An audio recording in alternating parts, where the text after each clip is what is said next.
te faz. TV Momento é feita pra você que sabe o que quer. É diversão, informação pra você em qualquer lugar. Informativo, variedade, a melhor cobertura local. TV Momento é feita pra você. TV.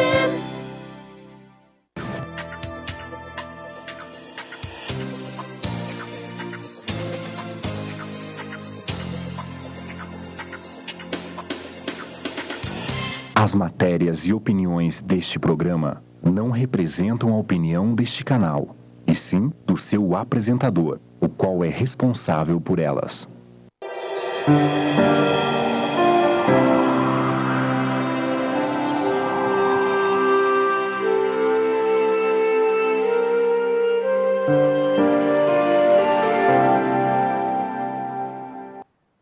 Olá, nós estamos no ar com o programa Presença Espírita, aqui pela Rede TVM, canal 14. Hoje, uma quinta-feira, e nós estamos ao vivo, agora 22 horas. O programa tem aproximadamente 1 hora de duração e durante esse tempo nós vamos falar a respeito do Espiritismo, lembrando que o mês de abril é o mês do Espiritismo, porque no dia 18 de abril de 1857 foi lançado o Livro dos Espíritos em Paris e a partir daí então espalhou-se pelo mundo, na verdade, a nova revelação através da codificação de Allan Kardec. Os espíritos superiores nos enviaram informações a respeito da imortalidade da alma, da reencarnação, da pluralidade dos mundos, da mediunidade, que é a comunicabilidade com os espíritos. Os espíritos superiores também colocaram como base fundamental da nova doutrina, da nova religião, a crença em Deus, a moral cristã. Então, o mês de abril é muito especial para todos nós espíritas. Nós comemoramos no dia 2 de abril passado, agora nesse final de semana, o aniversário do grande médium Francisco Cândido Xavier. E o programa Presença Espírita, então, comemora esse mês de abril, o aniversário do Espiritismo na Terra, a chegada do Espiritismo na Terra. E Ayrton, há 10 anos, quando nós começamos o programa Presença Espírita, o Livro dos Espíritos estava comemorando 150 anos.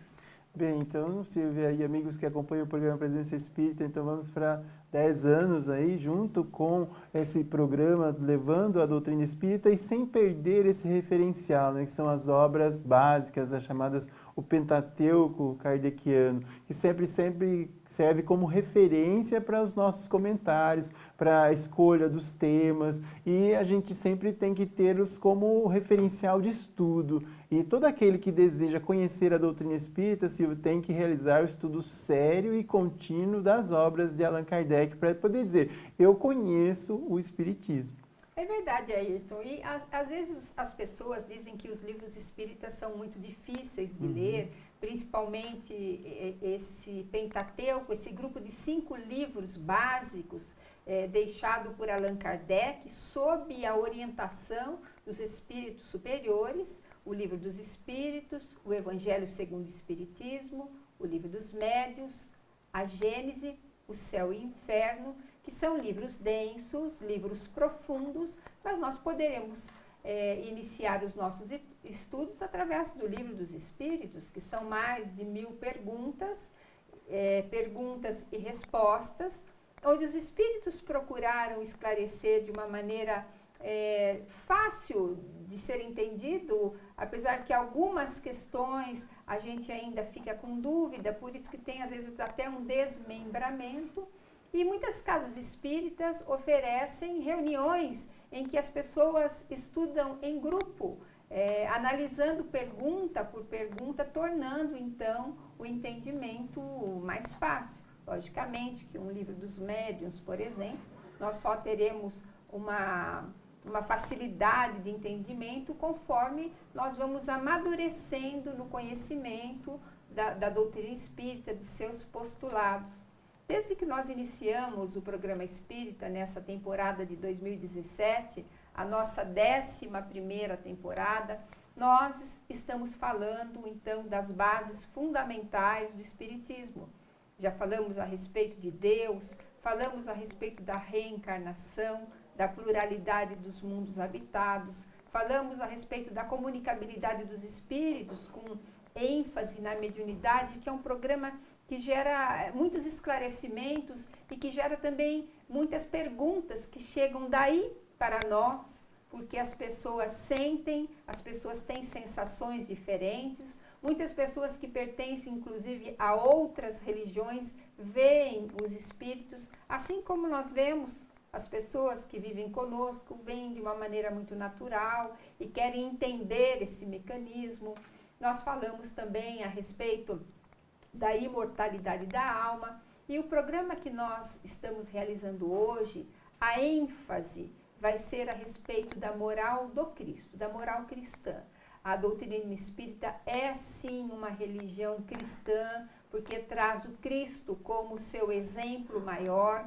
A doutrina espírita tem como livro referência o Evangelho de Jesus, e é através dos estudos contidos no Evangelho segundo o Espiritismo, que é o mesmo Evangelho, é o mesmo Novo Testamento de todas as outras religiões, só que os Espíritos pensaram algumas passagens e explicaram essas passagens, então ele é mais resumido, mas é muito bem explicado, nós conseguimos entender o que Jesus quis dizer em determinadas parábolas.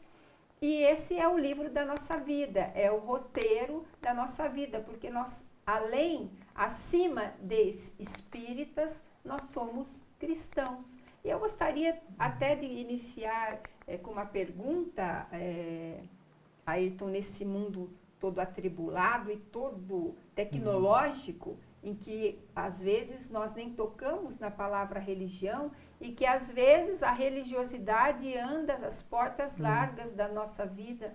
Eu queria saber se os ensinamentos de Jesus não estão ultrapassados. O Google não está mais adiantado, tudo nós procuramos no Google, né? Então, como é que estão esses ensinamentos, a moral do Cristo na nossa vida? Esses ensinamentos ainda estão inseridos na nossa existência? É importante que os pais passem para os seus filhos essas bases fundamentais do que é a realidade da vida que Jesus deixou tão bem para nós. Bem, Silvia, é fato que Jesus faz uma divisão na história antes e depois dele. Então, o que ele apresentou jamais será superado, porque é um ângulo, uma face da lei divina, que é a lei de amor. Portanto, essa não é uma revelação de uma época, mas é para todos os tempos. Assim como a doutrina espírita nos apresenta que existem as leis que regem os fenômenos materiais, as leis que regem a vida da alma. E uma das leis divinas é a lei de amor. E Jesus apresenta essa lei. Então, de tal forma que esses ensinamentos que ele apresentou, exemplificando, jamais serão superados. Até porque, como você mencionava, nós temos a necessidade disso no cotidiano. Antes de considerar esses ensinamentos ultrapassados, nós é que temos que nos adiantar em busca desses valores ético-morais do Evangelho. Tanto que, se a gente recordar Joana de Ângeles, ao iniciar a série psicológica, o livro, né, que tem como marco da sua série é Jesus e a Atualidade. Então, Joana de Ângeles, ela elenca 20 tópicos, 20 itens, né, e aborda em 20 capítulos da obra, mostrando a atualidade dessa verdadeira psicoterapia, né, o maior psicoterapeuta que já existiu, que esteve entre nós, né, sendo colocado na nossa vida cotidiana como exemplo. Então, ela diz que nós temos necessidade urgente do Cristo, né, não do Cristo crucificado, mas do Cristo vivo, do Cristo redivivo, como um exemplo, porque ela coloca como verdadeiras terapias o Evangelho. O Evangelho, ela coloca assim, Jesus e desafios, Jesus e a imortalidade, Jesus e o perdão, Jesus e a inimizade. Então, são várias situações do cotidiano que ela mostra que Jesus é mais do que necessário, é como uma necessidade de recordar, porque nós, na essência, ainda não conseguimos, ainda que possamos compreender, nós ainda temos uma grande distância distância da vivência desses valores. E, sem dúvida nenhuma, nós temos é que buscá-lo, porque ainda estamos muito distantes da aplicação desses conhecimentos. E a doutrina espírita nos auxilia na compreensão de muitos temas, como as parábolas, que trazem sempre um ensinamento profundo, mas que muitas delas são estranhas, quando, por exemplo, a parábola dos trabalhadores da última hora e outras parábolas, né, Silvia? Nós vamos falar hoje também, nós trouxemos também um pouco desses estudos das parábolas, o que Jesus quis dizer com aqueles ensinamentos morais. Será que esses ensinamentos se perderam ao longo do tempo? Nós temos uma profundidade para o entendimento. Vamos falar também das curas de Jesus. E se você quiser falar conosco, nós já estamos online na nossa página no Facebook, o Presença Espírita Ponta Grossa. Nós vamos sortear, então, hoje 2 obras do Pentateuco Espírita, que o Ayrton vai falar a partir do segundo bloco. Vocês participem do programa, mandem as suas perguntas. Hoje, realmente, o tema é um tema para nossa reflexão e, acima de tudo, para a serenidade da nossa alma. Nós já voltamos com o programa Presença Espírita.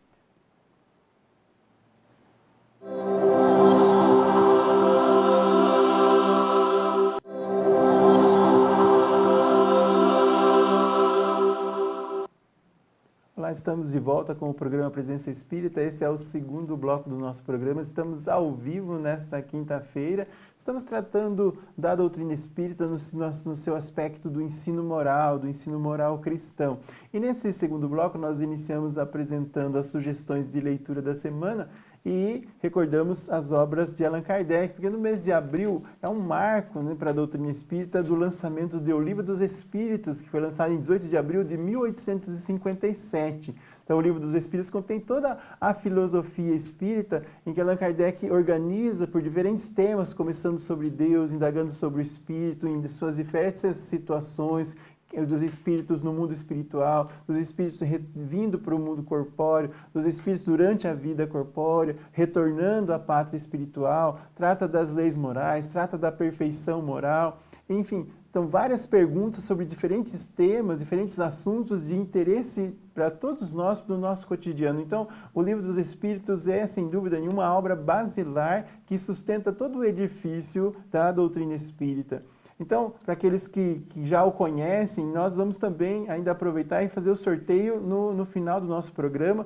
E não só o Livro dos Espíritos, hoje nós temos também o livro A Gênese. A Gênese já é a última obra publicada por Allan Kardec, que foi em janeiro de 1868. Após ele ter publicado as outras obras, ele lança esse livro que tem um caráter mais de abordagem científica. Ainda que ele comece o livro tratando do caráter da revelação espírita, fala sobre Deus, o bem e o mal, mas ao avançar da obra começa a entrar em aspectos relacionados à origem do planeta, à origem dos sistemas, a origem da vida, e fala sobre a gênese orgânica, a gênese mosaica, a gênese espiritual, e depois trata também de outros tópicos sobre os milagres, as profecias e as predições do Cristo, finalizando a obra falando sobre os tempos são chegados, os tempos vindouros, sobre a evolução do planeta Terra, e sobretudo no sentido moral.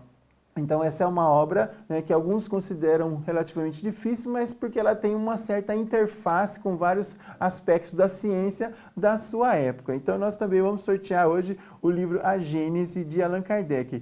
E como o Allan Kardec trata no livro A Gênese também a respeito dos milagres, eu vou perguntar para a Silvia, como o Espiritismo entende, Silvia, essa questão dos milagres, do que o Cristo realizou, que muitos consideram como verdadeiros prodígios e que não são possíveis de serem, digamos, executados ou alguma coisa assim, que só ele tinha essa capacidade.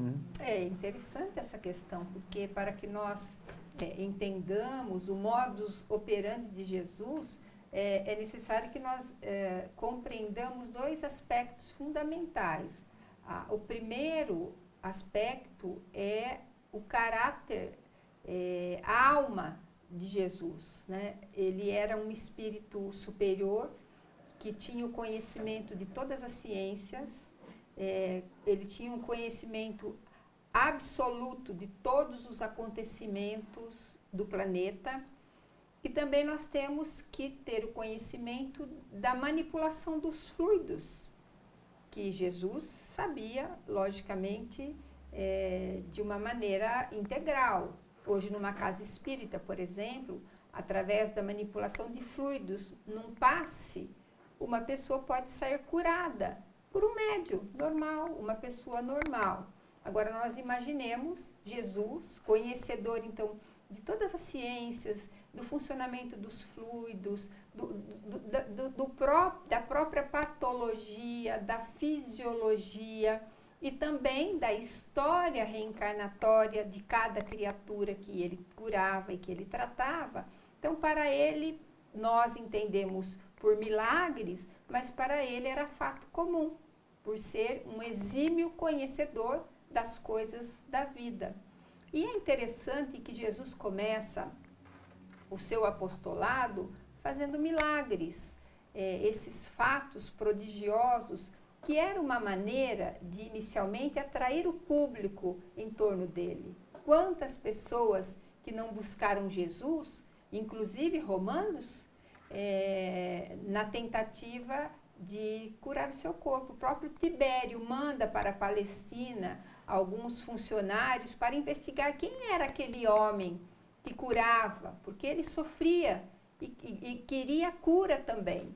E busca pesquisar quem era aquele judeu que praticava aquelas curas para tentar também usufruir para o seu próprio corpo físico das curas feitas por Jesus.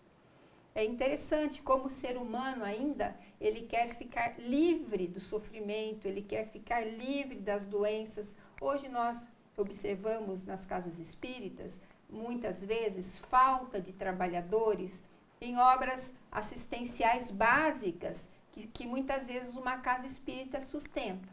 Mas quando nós temos um médium de cura ou um médium que, através de consultas, prometem curas para as pessoas, as casas espíritas enchem de pessoas, ou muitas vezes curiosos, ou muitas vezes de doentes, que querem buscar livrar-se das doenças do corpo físico. Nós não mudamos nada de lá para cá, nós continuamos ainda no desejo de ficarmos livres do sofrimento. E lógico que Jesus, na época, ele curava os merecedores da cura.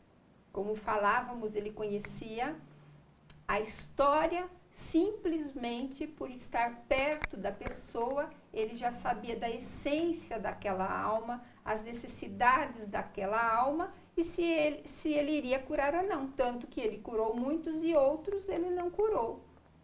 Para que ficasse na história para nós esse ensinamento de que muitas vezes nós somos merecedores de cura, porque isso faz parte da nossa história, mas muitas vezes nós temos que nos arrastar por décadas, às vezes por uma vida inteira, com aquela doença, porque é aquela doença que vai moldar o nosso espírito, que vai colocar a nossa alma nos trilhos. E nesse livro, A Gênese, nós vamos encontrar muitas explicações, sim, né, Ayrton? Passagens. Mas especialmente a respeito do primeiro livro. O livro, o Evangelho, o segundo, na verdade, né? É o terceiro, no caso. O terceiro livro, o Evangelho segundo o Espiritismo. Como é que Allan Kardec apresenta para nós o Evangelho segundo o Espiritismo? Bem, como por vezes a gente tem o hábito de pular a introdução, né? Então, mas é justamente na introdução da obra que Allan Kardec fala a respeito do objetivo. No primeiro item é o objetivo da obra. E ele já começa falando sobre, ele divide em 5 partes, né, o conteúdo dos evangelhos, onde ele diz assim: podemos dividir as matérias contidas nos evangelhos em 5 partes: os atos comuns da vida do Cristo, os milagres e as profecias, as palavras que serviram para o estabelecimento dos dogmas da igreja e o ensino moral. Aí ele diz: se as 4 primeiras partes têm sido objeto de discussões, a última permanece inatacável. Diante desse código divino, a própria incredulidade se curva. É o terreno em que todos os cultos podem encontrar-se, a bandeira sobre a qual todos podem abrigar-se, por mais diferentes que sejam as suas crenças. Então, o Evangelho segundo o Espiritismo vai ter esse enfoque, o ensino moral, já que as outras partes podem ser objetos de discordância, objetos de abordagens diversas,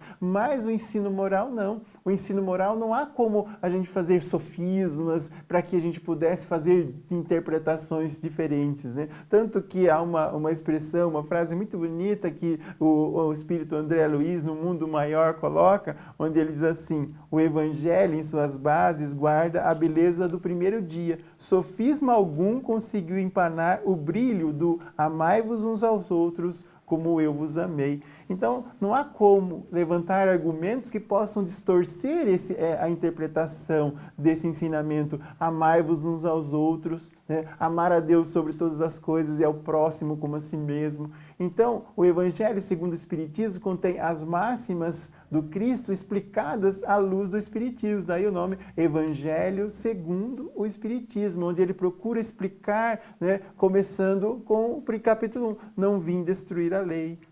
Aí depois vai avançando, né? O meu reino não é deste mundo, há várias moradas na casa do Pai, ninguém pode ver reino de Deus senão nascer de novo. Então vai depois passa pelas bem-aventuranças e assim chega até o 28º capítulo, que contém a coletânea de preces espíritas. Então é o ensino moral, à luz do Espiritismo, é revivido na sua pureza e na sua essência. Nós vamos falar um pouco mais sobre o Evangelho segundo o Espiritismo no próximo bloco do programa. Você pode continuar curtindo a nossa página, concorrendo a essas obras. Muitas participações aqui através do Facebook, mas nós já voltamos com o programa Presença Espírita.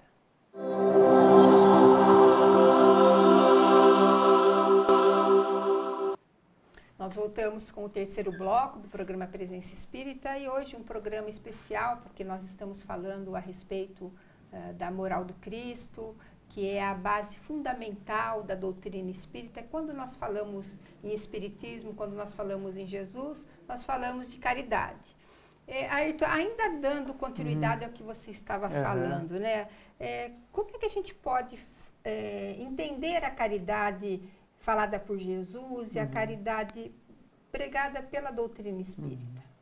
Bem, porque o Espiritismo procura justamente explicar a caridade, colocando-a como, aliás, se a gente for pegar o Evangelho segundo o Espiritismo, o capítulo que destaca isso, que dá ênfase a essa virtude, é o capítulo 15º, Fora da Caridade não há salvação, onde mostra que o que é essencial para a felicidade da alma é a prática do bem, independentemente da religião ao qual ela se vincule. O importante é o bem que se faz, né? Muito embora a caridade não esteja apenas nesse capítulo. Outros capítulos também abordam e tratam da importância da prática do bem. Aliás, todos os capítulos veremos menção às virtudes sublimes que resumem o Evangelho, que são a caridade e a humildade. Mas eu gostaria de destacar, Silvia, uma passagem muito bonita do Evangelho segundo o Espiritismo. Já que hoje nós estamos dando ênfase às obras básicas, eu gostaria de recordar a mensagem A Caridade Material e a Caridade Moral, contida no capítulo 13º, né, do Evangelho segundo o Espiritismo.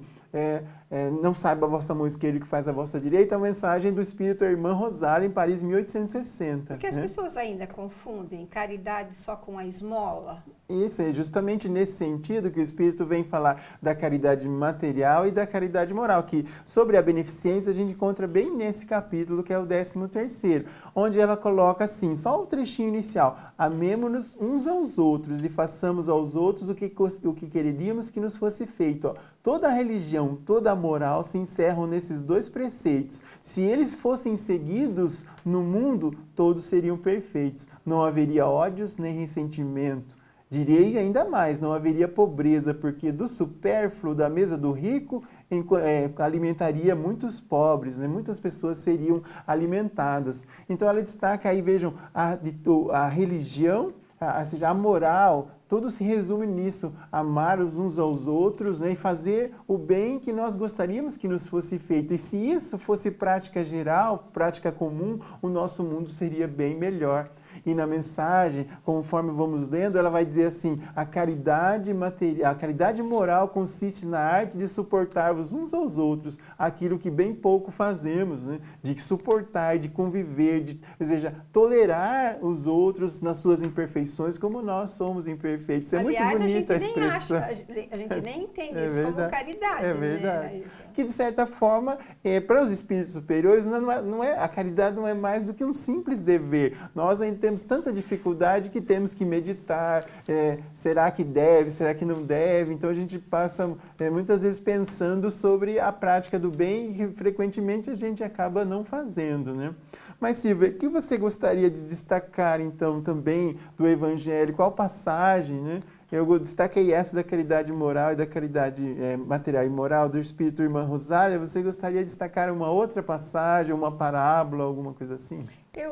Eu tenho muito interesse no estudo de um ensinamento de Jesus que está, inclusive, no Evangelho de Mateus, que trata da porta estreita, né? E o Evangelho diz assim, entrai pela porta estreita, porque larga é a porta, e espaçoso o caminho que leva à perdição. E muitos são os que entram por ela. E aí vai. Jesus deixava bem claro que a porta larga são as facilidades da vida. Muitos de nós encarnamos e vivemos um sono hipnótico da matéria. Nós não temos a noção que somos espíritos, que estamos aqui para o progresso da nossa alma, que estar na Terra é uma oportunidade de soerguimento da alma, que existem objetivos definidos para a nossa vida na Terra. E nós vivemos gozando a matéria, sem responsabilidade, usufruindo de tudo o que o mundo pode nos oferecer. Então esta é a porta larga, é muito fácil viver assim, sem nenhuma dificuldade no lado moral, no sentido do burilamento. Quando eu faço um diagnóstico de que eu tenho um defeito moral, trabalhar para alijá-lo de mim ou minimizá-lo. Essa questão que o Ayrton falava também, do bom relacionamento com as pessoas, porque nós temos que entender que elas têm problemas, mas também que nós temos. Então essa é a porta larga, é viver a boa vida, como nos diz a irmã Sheila, dividindo viver a vida boa e viver a boa vida, neste sentido material. Então Jesus diz que essa porta larga, ela é muito fácil, muitos passam por ela. E a porta estreita já é aquela vivência dentro de um trilho que vai te levando para o caminho do bem e que a partir do momento que os seus olhos se abrem para isso, você vai alijando de você certos comportamentos, certas tendências, certas escolhas. Então, para passar pela porta estreita é mais difícil e nós passamos um de cada vez. Essa passagem mostra também que a evolução ela é individual. Apesar de nós termos a ajuda daqueles que convivem conosco, os nossos pais, os nossos mestres, os nossos amigos que muitas vezes sinalizam para nós caminhos corretos, pois nós estávamos em caminhos equivocados, então nós temos esse amparo. Mas a evolução ela é individual e passar pela porta estreita, nós passamos um de cada vez e ela é muito estreita.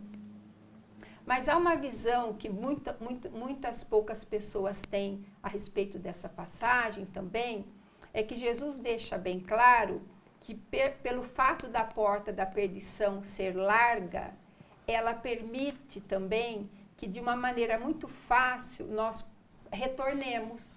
Nós podemos voltar atrás. Olha que interessante. A porta da perdição ela é larga. Muitos de nós passamos com facilidade. Mas quando a ficha cai de que nós precisamos melhorar, que nós somos espíritos, que nós temos trabalhos e comprometimentos, a porta larga ela nos dá a possibilidade de retornarmos, porque ela é fácil de voltar.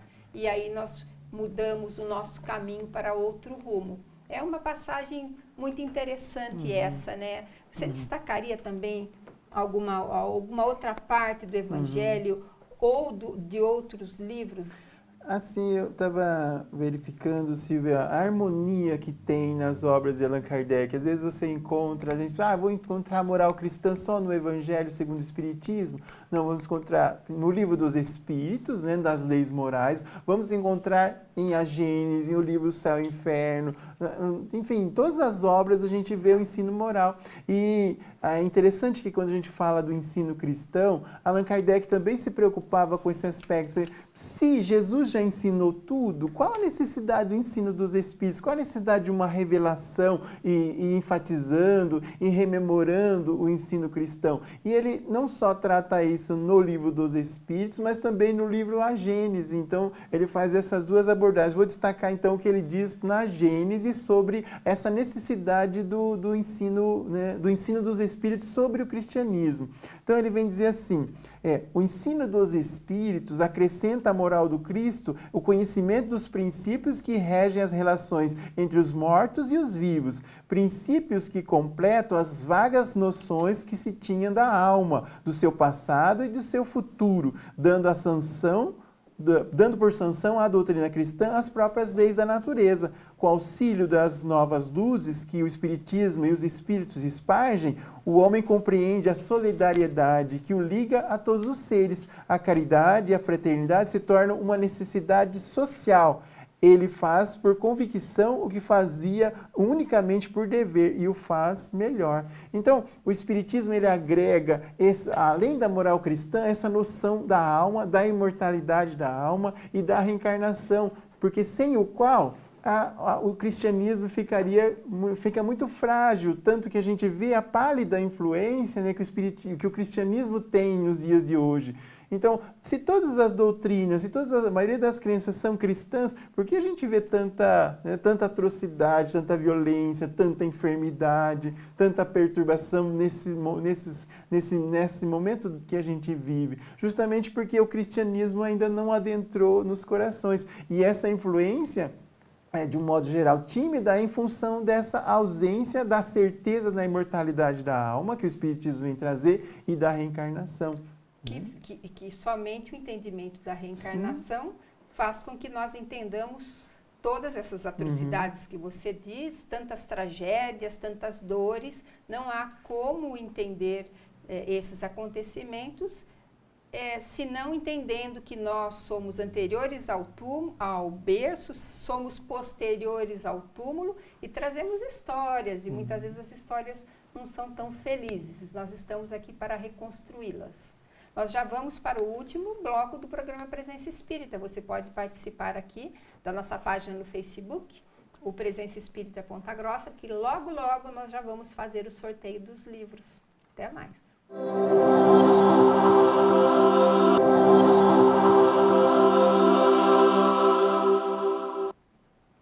Estamos de volta com o programa Presença Espírita. Esse é o último bloco do nosso programa, onde estamos tratando de passagens a respeito do Evangelho segundo o Espiritismo, de outros pontos que exaltam o ensino moral nas outras obras da codificação e também de algumas outras passagens, parábolas. A Silvia comentou sobre curas. E esse é o último bloco do programa. Nós vamos sortear ao final o Livro dos Espíritos e a Gênese de Allan Kardec, rememorando então agora esse mês que a gente sempre recorda o lançamento do Livro dos Espíritos, que foi em abril de 1857. E Silvia, para nós darmos continuidade e fecharmos bem esse programa, eu gostaria que você destacasse uma passagem da mulher adúltera, né, que a multidão, as pessoas vinham para condená-la e Jesus não a condena. Por que isso aconteceu? Já que ela cometia um delito segundo a lei mosaica, não é? Eu entendo uma das mais belas passagens do Evangelho de Jesus, porque a multidão estava ali pronta para apedrejar a mulher adúltera. Os fariseus, eles tinham essa característica, eles eram pudicos por fora, né? Mas por dentro eles cometiam muito mais do que a mulher adúltera. Jesus conhecia a alma humana, como nós já dissemos aqui. E eles queriam pegar uma falha de Jesus, já que Jesus falava do amor ao próximo, mas a mulher tinha cometido um erro. Então, como é que Jesus ia se sair, né? Se ele passasse a mão sobre a cabeça dela, ele estaria indo contra a lei mosaica. Se ele apedrejasse, autorizasse o apedrejamento, ele estaria indo contra a lei de Deus, do amor ao próximo. E Jesus tem aquela saída espetacular, que quem tiver sem pecado, que atire a primeira pedra, porque Jesus conhecia todos aqueles na praça pública. Inclusive, escrevia na areia o pecado de cada um, de maneira que ninguém teve coragem de apedrejar. Mas o fechamento da parábola, ela é interessante, porque Jesus realmente não condena. Ele não permite, com a sua postura e com o seu dizer, de que quem tiver sem pecado que atire a primeira pedra, ele não deixa realmente que a mulher seja morta. Mas ele faz um aviso final, deixando evidente para todos nós que ela havia realmente cometido um delito. Ele diz, vá e não peques mais, vá e não voltes a pecar. Ele deixa claro na passagem de que ela havia realmente cometido um erro. Mas, na bondade de Deus, no entendimento da alma elevada que era Jesus, ele permite a reconstrução de uma nova vida. Imagine se Deus, diante de todos os nossos erros, diante de todos os nossos deslizes, nos condenasse eternamente. E Jesus, como representante de Deus na terra, tinha essa postura. Errou mesmo, mas a partir de agora vai reconstruir uma nova história, sabedora que aquele erro do passado vai te ensinar a superar-se, para que numa outra oportunidade não erre mais.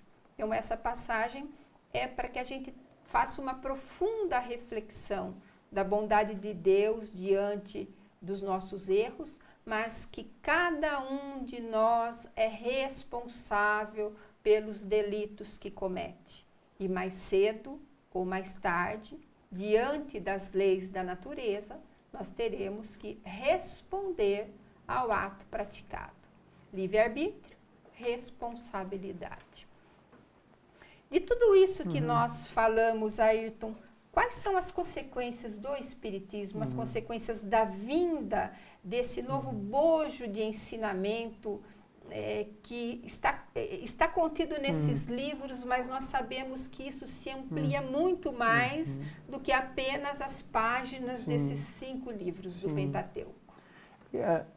A gente destacava que as obras de Allan Kardec têm determinadas peculiaridades, sobretudo o Livro dos Espíritos, que ele tem uma introdução relativamente longa, mas também tem uma conclusão que tem muitos ensinamentos belíssimos, né? E ele comenta na conclusão, no item 5, que pelo Espiritismo a humanidade vai entrar numa nova fase, que é uma fase inevitável, que é do progresso moral. Então, comentando sobre as ideias, os princípios que a doutrina espírita traz, a partir do estudo dos fenômenos que ele se deparou, ele diz que essas ideias, esses princípios, eles passam por 3 períodos, né? O primeiro diz que é o da curiosidade. O da curiosidade que os fenômenos despertam, mas esse período passa logo. Vindo depois do período do raciocínio e da filosofia, ou seja, a meditação sobre os preceitos, né, doutrinários, que é a sua sustentação, diz ele na conclusão, que a força do Espiritismo não está nos fenômenos, mas está na sua filosofia. Né? Então, tanto é que é interessante que ele coloca que o Espiritismo é uma filosofia de inevitáveis consequências morais. Então, e o terceiro período, qual que é? Que Allan Kardec diz que é o chamado das aplicações das consequências, ou seja, nós vamos aplicar esses conteúdos, esses princípios, sobretudo de que forma? Do ensino moral. É quando nós meditamos, nós aceitamos, vemos as suas consequências e sabemos que a sua aplicação nada mais é do que a prática do bem. Então, nessa fase de aplicação, é lógico, a aplicação do amor, da justiça, do perdão, da misericórdia, da tolerância, tudo isso é o quê? É a moral cristã. Então, a gente compreende a essência do cristianismo a partir de todo esse embasamento filosófico que é trazido. Porque, senão, não há sentido, né, sem a compreensão, sem uma fé raciocinada, sem o saber de onde viemos, para onde vamos, por que estamos aqui, por que das provações da vida. Então, a próxima fase que nós adentraremos com o estudo da doutrina espírita, a meditação séria, vencida essa fase, é a da aplicação. É a hora que nós somos chamados ao desafio, né? É, isso que eu ia te perguntar. Nós não estamos, então, vivenciando a nossa fase mais difícil porque não sabíamos nada ou pouco sabíamos. A doutrina espírita vem e fecha os ensinamentos de Jesus, né? Nós vivíamos uma espiritualidade um pouco vazia. A partir do momento em que nós entendemos que somos seres imortais e que temos histórias passadas e que tudo não acaba aqui, não, nós teremos muitas histórias futuras e com tudo isso na mão agora, de conhecimento, daqui para frente as modificações terão que ser radicais. Mas nós que habitamos a terra material, ainda nós gostamos da matéria, nós somos apegados à família, ao conforto que a terra, o lar material nos dá. E como partir, então, daqui para frente para espiritualização integral, para realmente sermos iluminados no sentido moral, no sentido espiritual? Também ainda vai ser um processo. É um processo que, inevitavelmente, ou iniciamos ou iniciaremos em algum momento. A gente não pode perder de vista que esse processo se dá com o autoconhecimento, né, que Allan Kardec trata naquela questão respondida por Agostinho sobre a necessidade da autoanálise, para que, como a própria Joana de Ângeles vem dar sustentação aí sobre o autodescobrimento, para que posteriormente ocorra a interiorização e a autoiluminação. Então, tudo parte do autoconhecimento, da autoanálise, mas é uma análise que tem que ser muito séria, tem que ser muito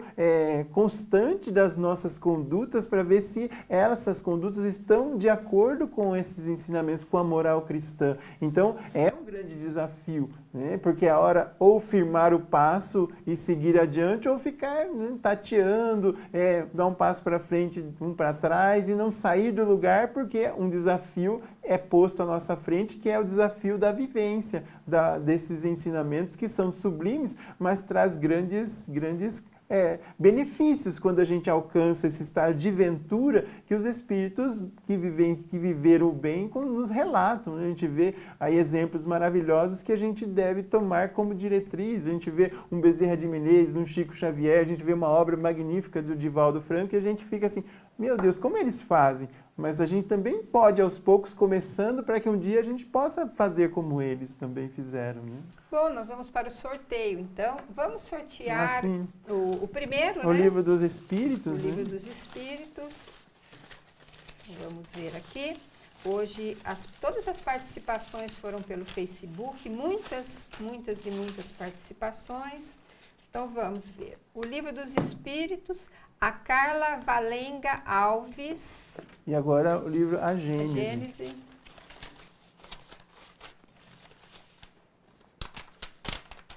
pegar esse aqui que caiu. A Egli Vanessa, que ganhou, então, A Gênese. Os livros vão estar a partir de amanhã na Livraria Espírita Educadora, na Rua Santos Dumont, ao lado da Cefam, a Sociedade Espírita Francisco de Assis, de amparo aos necessitados. Nós queremos agradecer pela sua audiência. Semana que vem, apesar de ser semana de feriado, na quinta-feira estaremos aqui ao vivo com mais um programa Presença Espírita. Queremos agradecer pela sua audiência e pelas inúmeras participações no Facebook, 2 obras magistrais para a leitura e reflexão. Até o próximo programa. Tchau. Obrigado por acompanhar o programa Presença Espírita. Tenham todos uma ótima semana e até o nosso próximo programa.